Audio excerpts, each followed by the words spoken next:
first and foremost, like if you're working in Final Cut 7, you have to transcode all your media and kind of bring it in, and just, yeah. I need questions. I can't just speak about it. I'm not a spokesperson. Sorry. I was curious, what do you think the major differences now? The two I'm familiar with is Premiere Pro versus Final Cut Pro X. Final Cut Pro X? Yeah. Well, Final Cut Pro X is still relatively new, and there's a lot of features that kind of got misplaced, so I'm sure they're kind of working on it, but like, it's really fast and efficient. So basically they just took the old Final Cut and they made it 64-bit and then just kind of made it like more user-friendly, kind of more of like an iMovie-driven crowd. And then Premiere is just kind of, holds its kind of like same professional value, but it's also 64-bit, and they're both native to DSLR. So it's really easy because it just goes in and then it actually transcodes in the background while you're working. So. Questions are flooding in now. Oh, okay. Are you ready for this? Right. We have a question from Monitor Studio who would like to know the best codec to edit 5D Mark II video in Final Cut. Final Cut 7? Final Cut 7. Yeah, we use the ProRes. Like we just use a MPEG stream clip to transcode it to the ProRes 422, and you can do the HQ or whatever depending on the project that you're looking for. Question from Movies by Daypool. How do you sort your footage before editing? Sometimes I'll actually do it in Aperture just so I can kind of like proof it, and I can just put them in stacks. And just, you can kind of just view them all in one, and then you kind of just label them and then just group it and export it accordingly, and then just open it up in bins in your timeline. Question from DJ Centauri. How much color correction is possible with the HDSLRs? I heard that because of low color sampling rate, it can be problematic. Yeah, it's definitely a lot easier if you kind of maintain your color and just really like focus in on like using the Technicolor profile or using the settings that we use, because it'll actually give you that like slight more dynamic range, and it gives you a really flat image. So you can just draw your contrast and saturation back in. But after that, you're pretty limited on the DSLR. So building on the question earlier when you were talking about using, sorry, where did it go? Right. Question from April is, how do you organize your files for a project, both the audio files and the video files? So you talked about video, but audio. Well, I did the ones in Aperture, but as far as like the audio files, like I kind of let like the sound guy come in, and then depending if they need to be linked out, like I'll send a reference and like he'll do it in Pro Tools or he'll do it in Logic, and like we'll kind of just line it up. Or if you're doing, you know, like music videos and like you have the sound, like just a reference of it, you can actually use the pluralize and link up your stuff. Okay, I feel like I'm learning a language here. Right. Johnny506, what are the advantages of transcoding to 422 or 4444 since the compression is native H.264? It's kind of like if 422 is like supposedly the 5D is supposed to be 421, but it's probably like more like 410. It's not as good as everybody thinks it is, but basically if you were to do it to 422 or 444, you're just funneling it in. It's like taking a FireWire 800 and plug it into a 400, and you're only going to get the same amount of information. Like it just doesn't matter if the file says 444, you're never going to get that data out unless your camera's actually doing it. You can't add what's not there. Yeah. You just can't up-res your file. So it's pointless to do that. So just 422 is like the best you're going to get out of it. Question from A. Cole. Any thoughts on Avid DN-XHD versus Apple codec? It just depends on what system you're editing in. Like, I mean, if you coded it for Avid, it wouldn't work in Final Cut and vice versa. So for all the Avid users, stay in 32-bit. Casey would like to know what's the best color correction plugin. Plugin? I mean, Red Giant and like all the Magic Bullet stuff is kind of cool. They give you all these kind of unique looks and you can kind of twist. They're pretty efficient. And then if you actually have After Effects, there's a generator that you can open up by an additional serial number. It's called a Synthetic Aperture. It's made by Color Finesse, and it's actually a full grading suite inside of the Adobe. So that one's pretty good. That would be like the most efficient if you actually wanted to do full grades. But as far as a plugin that would be universal, it would probably be like the Magic Bullet suites, because they go into Final Cut, Premiere, whatever one. A workflow question from Ola. Do you have to compress your H.264 to ProRes 422 to reduce rendering issues? You have to natively for Final Cut 7, but it'll go straight into Premiere Pro and Final Cut X. Rich Weston would like to know what codec you'd like to see coming out of the next 5D. It would be cool if it was ProRes, or it would be cool if it was just uncompressed altogether. But yeah. They're coming at you like bullets. Yeah, is there anything you don't know, Steve? Question from Elvis Castillo is there a way in post, After Effects, et cetera, to simulate slow-mo or super slow-mo when editing 5D footage shot at 24 frames per second? Yeah, it's a program called Twixtor. Like, you can kind of do it. Like, if you look up Twixtor on the internet, there's like a million demos of like rain and all that stuff, but it works better in After Effects. I wouldn't get the plugin directly to Premiere or Final Cut just because of the render engines. Like, After Effects is made to kind of be a program like that, and it kind of just splits it up into individual like clusters. So. Question from Harry. I would like to know the shutter speed for tracking shots and VFX. Like, just panning and stuff? That's the question. First of all, you gotta watch out for that rolling shutter on the 5D, because that thing's amazing. But, I mean, if you speed up your shutter speed, you're gonna kind of get that really like sharp, like lurchy move, and like when you slow it down, it's still gonna come through. So it's kind of hard. You would have to do it by eye. Okay, next question is from Harris Pex.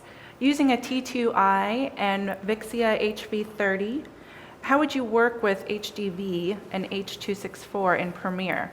Would you end up with 1440 or 1920 aspect ratio? I would go down, because when you go up, it starts to like pixelate and like break up. So you can only go as big as your smallest piece of footage. A question from Nick Justice. What are some ways to integrate HDLSR footage with other formats, 35mm RED camera, or are they just too different looking to use together? Actually, he's the one for that one. He do you does think, the Neil? 35. We intercut 5D footage with 35mm footage all the time, and this coming season we'll be intercutting 5D footage directly with footage from the Arri Alexa, and I think it depends what it is and if it's properly exposed, and you know what the nature of the material is. But there's absolutely no reason why you shouldn't be able to intercut very easily, especially if you. The difficult intercuts are when you're intercutting stuff generated on the 5D wide shots with wide shots shot on 35mm or the Alexa, because it's the lack of definition on wide shots which gives the game away. But once you go in close, I think you really can do it, and in a very, very seamless manner. So I don't think it's an issue. It's 5D wide shots put right next to a 35 or an Alexa or a RED or a Genesis wide shot will definitely show up. You know, so that's the area to avoid. I have a related question. Because of the limited dynamic range, I've noticed that if you're trying to shoot some people in the foreground and there's clouds, it's really hard to avoid peaking in your clouds. Is there any way around that? I think you can possibly, I mean, that's the same issue, even though the dynamic range is obviously less on the 5D. I mean, we all talk about it as being kind of 10-ish stops. And it's about 14 on film. Even on film, you run into those problems, so you tend to solve them in the same way as you do on film. Talk to the director about moving the shot slightly, bring in a big tree branch behind, unless you're shooting in a desert where it might look rather strange. but anything you can do to just basically get in some background and avoid a bright sky, or light up your actors, maintaining the contrast control, you know, because if you suddenly just smash some light at them from where the camera is, it'll just go flat and horrible. If you can maintain your contrast ratio and build the light up on your actors, other ways of doing it, take advantage of the 5D shallow depth of field and use a black net behind your actors and shoot on a longer lens so you can cut down your background by a stop or so. Sometimes you might well find that you have to shadow your black net to stop the sunlight hitting that black net, because that can show up. So you often need a lid over the black net, so it can get a little bit involved, but there are ways around it. But no more than you're going to encompass shooting film, which when you're sort of, you know, the dynamic range is being ripped apart at both ends, you know. Great. Another question for Steve from CH Norin. How do you work with shutter speed when you're planning to use Twixtor? Shoot 60p and change shutter speed to match final frame rate after using Twixtor? Shutter speed and 60p? So both That of was them? the question. Okay. Just leave it on the same shutter speed. And like, I mean, yeah, 60 is definitely better than 30 and 24 when you're going to expand on frames, but it's the same look for your shutter though. I mean, if you wanted that really like glitchy, like lurchy, here it's all going to be by your eye. And then you're going to have to just bust it out in the color generator and do whatever you need to do to it. I'd love to just say something. I've been, I'm afraid, totally underwhelmed by Twixtor.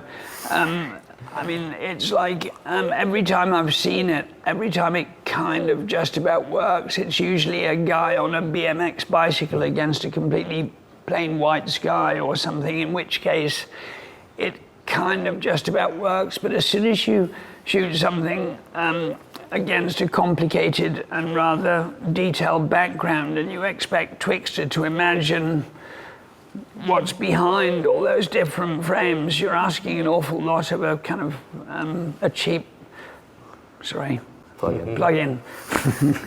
And there is no, it really isn't a solution for high-speed footage, and especially if you're shooting against a complicated background. If you shoot against something organic like trees, you might get away with a little bit of it, but as soon as you shoot against anything geometric like a building with complicated line structures and things like that, I think it really falls apart. But that's my personal opinion.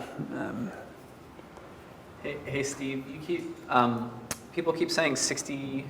Can you get 60p off of a 5D Mark II? No, it's just 30 and 24. Okay.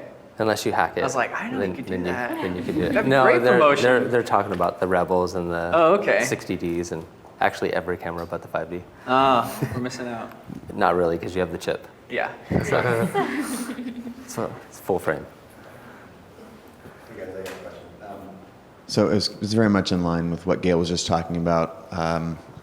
At our place, we do a lot of integrating footage, like because we can't shoot the whole thing on a red because of speed or timing or budget or whatever, we select clips. Same thing with the Phantom, and so there's a lot of integration with those two. We have done a lot of playing around with Twixtor, and I know the exact clip that you're referencing with the BMX guy, and it looks beautiful. Yeah. That's the only clip that I've ever seen. Yeah, exactly. So I'm kind of leading right now, but my question is, because of that, is that a primary direction that you think the camera manufacturers are going to go, is basically with chip size and with frame rate? I mean, I end up talking behind closed doors to a lot of the manufacturers, and I'm interested to find out what you guys think the right direction is for the camera manufacturers to go. I think it's interesting to see that already companies like Panasonic and Sony already they now talk about shallow depth of field. It was like, wow, they talk about shallow depth of field. How incredible! That's unbelievable. I mean, they used to make these horrible prosumer video cameras where even the dust on the front of the lens to infinity was in focus, and it looked disgusting. And so I think it's something that people have become aware of, because, you know, the huge thing, the reason I'm a fan of the 5D is just because you can, when you shoot at 1.2 and you can create this absolutely fabulous photographic, cinematographic feeling on a camera that costs $2,500, it's mind-blowing. And, you know, it's why,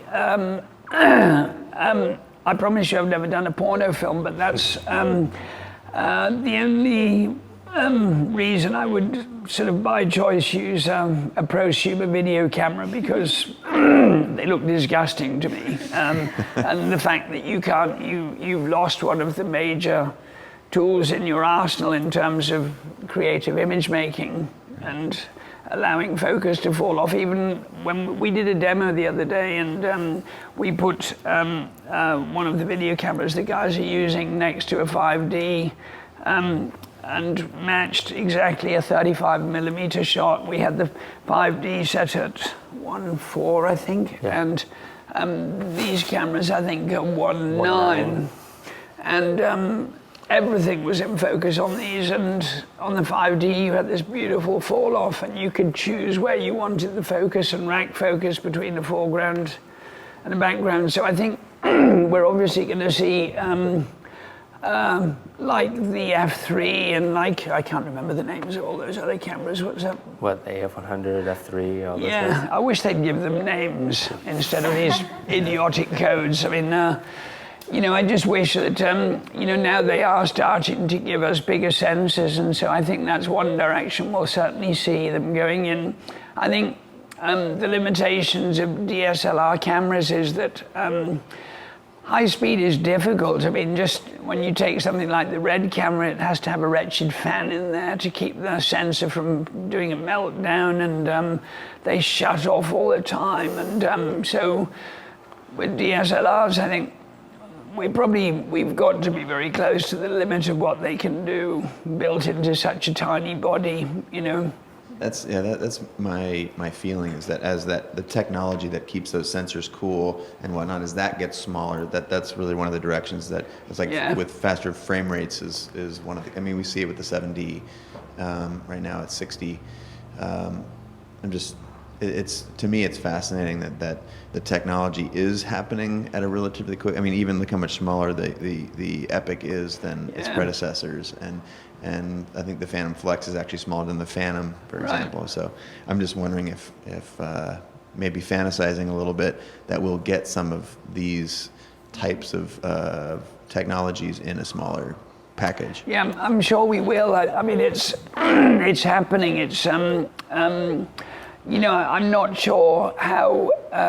What's difficult, I think, is that companies like Canon, they're so big that their reaction time is kind of quite slow. I'm very intimately aware with how big and respectfully slow. They don't make very many mistakes, let's say that, but they certainly don't take any chances. No, absolutely. So, you know, but I think, you know, in terms of DSLRs, we're getting very close to kind of seeing the limit of what they can do, you know, and, but isn't it great? I mean, the fact that we're just sitting here now talking about the fact that you can actually make a movie and get away with it for the price of a DSLR, and that's... And if you're shooting a BMX biker against a blank sky, then you don't need to have a Phantom Flex. You can just have a $10 plug-in. Yeah, absolutely. You know, so it is wonderful what they've achieved so far. I mean, what a great gift, you know. I mean, this was not possible a few years ago, so. I couldn't agree more. Thanks a lot, guys. Appreciate it. Thank you. Thanks for being here today. I think all we could just ask for is just a better codec. We'd be happy with that. Just give us something a little bit better than H.264, and we won't be greedy, at least for right now. And Gail, you're also saying like an 80, 40, 20, 10 ISO. I think that would be wonderful. I mean, I actually had a meeting with Canon executives, and you know, I said, "Can I have 10 ISO?" And they looked at me like I was from another planet, because and they didn't understand the question behind the question, which was, I'd love to be able to use shallow depth of field outside without having to be forced to use ND filters, which I hate. And I hate putting glass on Canon lenses because it's inevitably going to do some damage somewhere down the road. And especially shooting in LA where most exteriors have got a million chrome bumpers that have all got little highlights all over them, and then it looks just grotesque, sort of bounced off the inside of your ND 1.6 filter or whatever filter you happen to have on, so. And I suppose that's the reason that a lot of prosumer video cameras have the ND filters built inside somewhere. I wish, there's a huge wish list, but having very slow ISOs would be one of them. That would help enormously. That'd be cool. So there we go. All right. There's no shortage of questions coming in.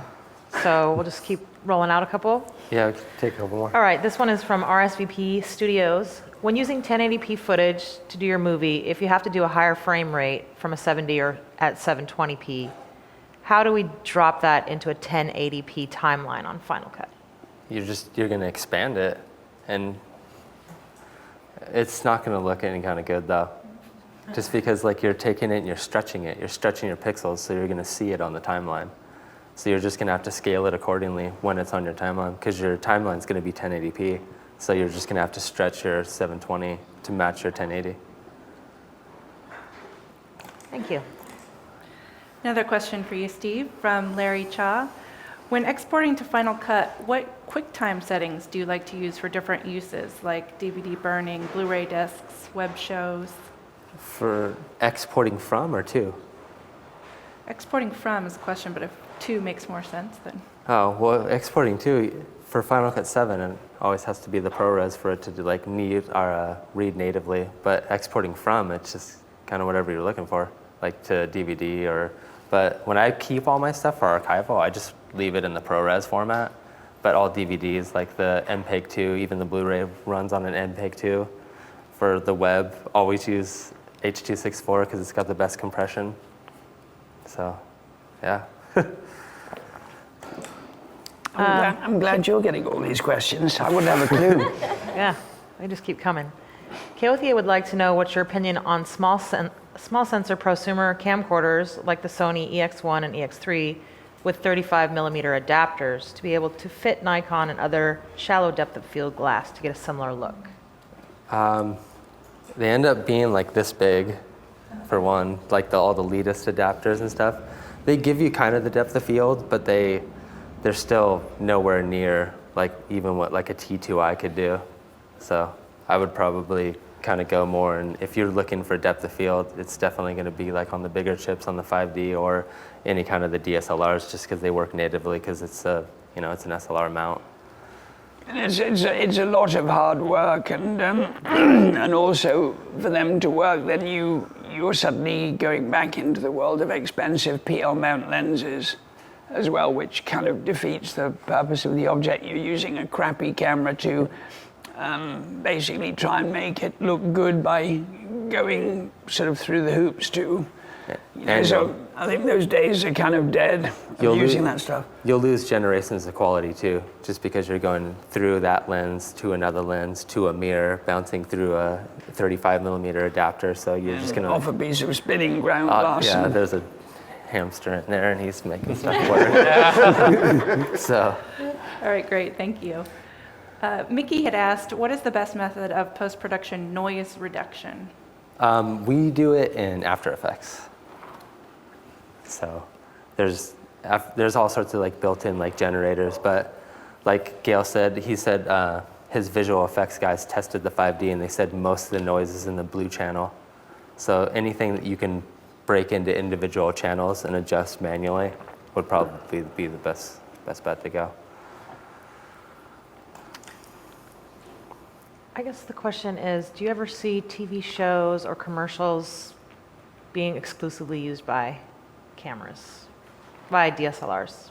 There's a bunch of them. Oh yeah, absolutely. I mean, do you see it going in that direction where? It's already in that direction. Yeah. I mean, not exclusively, but everybody's, there's always going to be different cameras, but they shoot commercials all the time just because they're so small and efficient and stuff. I think GM did one of their new commercials on the 5D, and like he works on the shows, and they intercut it all the time, and they're just, you can have 12 of them for the price of like one epic. So it's just really easy.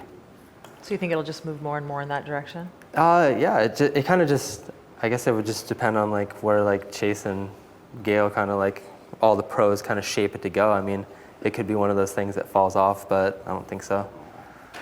I can say, just to add to that, that about 50% or more of the commercials that I'm doing are either shot exclusively on HDSLRs or integrate them with other stuff.